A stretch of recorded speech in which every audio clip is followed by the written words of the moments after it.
Tom? Thank you. So I know Tom through social media. We're friends, and I've seen his posts, his activities, and I've also seen him in the community at different locations, praying for our community, praying in public places, praying for law enforcement, for our schools, at our courts, at our places of City Hall, county buildings, and our high schools. And I'm very grateful for the prayers that he offers our community, and that's how I know him.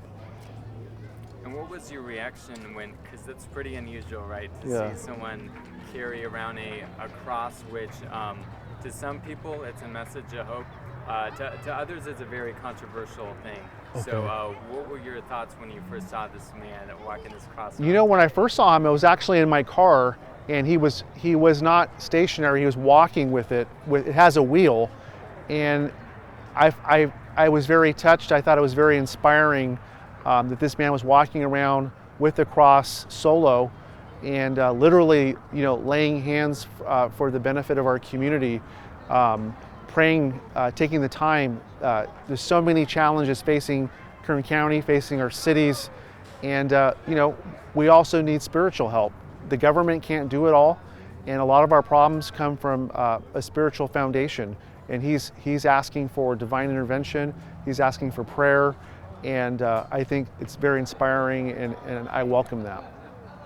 Excellent. Yeah, absolutely. And just piggybacking what you're saying, to give people love and a message of hope in these hard times we live in. And he's talked to homeless people, but I mean, many others beyond that.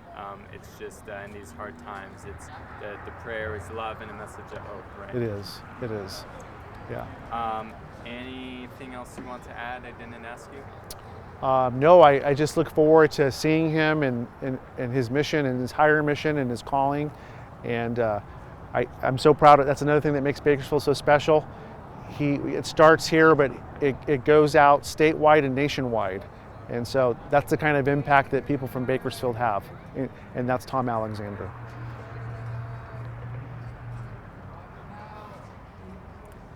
And maybe last question, it just shows that doesn't matter what your past was, right? It doesn't matter if you were in prison, if you committed whatever. How we live the rest of our lives and our future can be determined by what we make of it. Right? Exactly. No, that's actually a very powerful message. In addition to his prayers for the community, in the story of redemption, he's actually lived it. It's a personal testimony about the power of the cross, about the power of Jesus Christ. And he's lived it, he's been transformed, and he's a living testimony, and he practices what he preaches, and he's overcome adversity. And that's the story, and makes it all the more powerful.